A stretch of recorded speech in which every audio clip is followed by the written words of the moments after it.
Dan gue mungkin mau nambahin sedikit ya, kenapa sih kita bikin ini? Oke, gue akan jawab secara jujur ya, dari hati gue ya. Karena gue dan dia merasa gue tuh udah di taraf hidup yang kalau gue mau pensiun bisa. Tapi kan gue gak mungkin pensiun. Mungkin gue 94 ya, barengan sama Buffett ya, kalau masih dikasih hidup sama 94. Gak tahu nih ngerokok. Gue di titik yang kalau gue cuma nyari duit terlalu gampang. Jadi ada hal lain, makanya kemarin kan gue bikin apresiasi untuk Clipper juga. Gue ada mau bikin tim baru untuk medianya. Kita kayaknya udah di tahap yang pengen lanjutin tongkat estafet ya bro ya. Ya. Gue pengen bikin lebih banyak orang lagi yang melek kayak gue, yang real, yang bisa bantu mengedukasi negara ini juga, yang tahap giving back. Yes. Tahap kita mau giving back. Jadi kita udah bukan di stage hidup yang kayak kita perlu kerja lagi, dan kita akan lebih sedikit ya masih aktif lah, tapi nggak seaktif dulu lah bro ya di market. Ya. Kita akan kurangi aktivitasnya mungkin by 20-30% ya kan. Waktunya kita akan sisihkan untuk bikin beginian. Karena mungkin kalau ditanya passion ya mungkin ini kali bro ya. Karena gue dari dulu suka ngajarin orang, jadi gue pengen ngajarin orang dengan apa yang benar gitu. Karena gue sedih dulu, karena sebelum gue bikin konten, gue tiap kali liat konten gitu kayak influencer keuangan, dalam hati gue tuh kayak, lu ngapain sih itu? Satu, lu ngomong apa, lu siapa, lu ngomongin apa gitu. Jadi itu pengen gue lurusin gitu. Kalau mungkin orang tanya kan kenapa Ray Dalio bikin buku, kenapa dia bikin konten, kenapa dia jadi YouTuber ya kan, bikin Instagram Reels, bahkan bikin TikTok. Jawabannya lo dia di tahap yang dia pengen give back ke dunia. Ya. Kayaknya gue pun udah nyampe di tahap yang sama.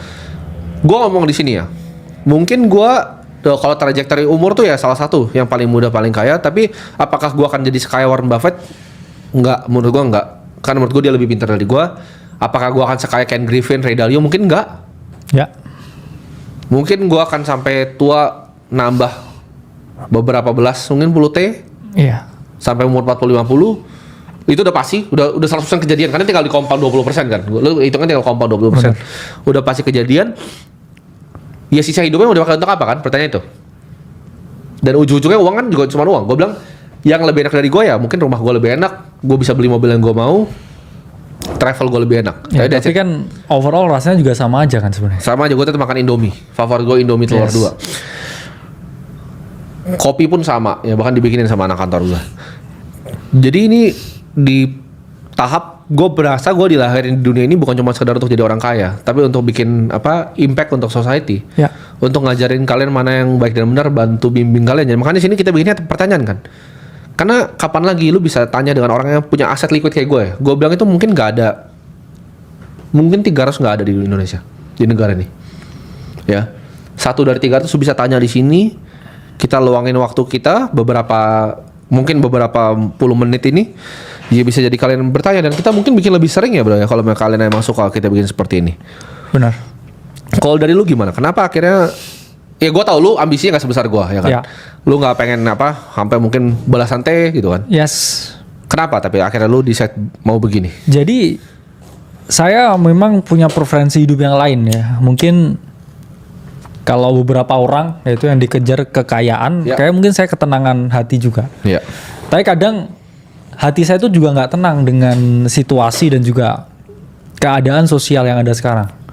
Kita ngerasa bahwa generasi ini nggak siap ya, kita ngomong kayak menghadapi tantangan yang ada. Banyak sekali orang ini dijejeli ya dengan kayak konten-konten yang busuk, konten-konten yang nggak ada faedahnya, Iya. dan mereka detach terlalu jauh dari kenyataan.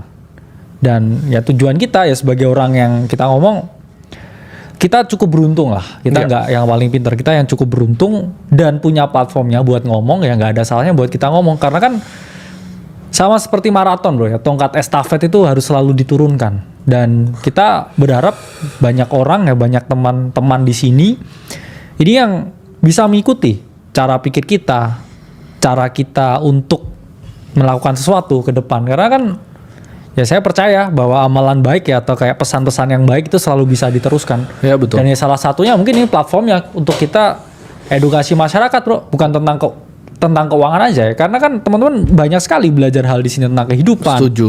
Bukan hanya tentang keuangan ya, tentang kehidupan, kemudian tentang persahabatan, tentang ya rasa kekeluargaan dan lain sebagainya yang mungkin teman-teman nggak bisa dapetin di tempat lain.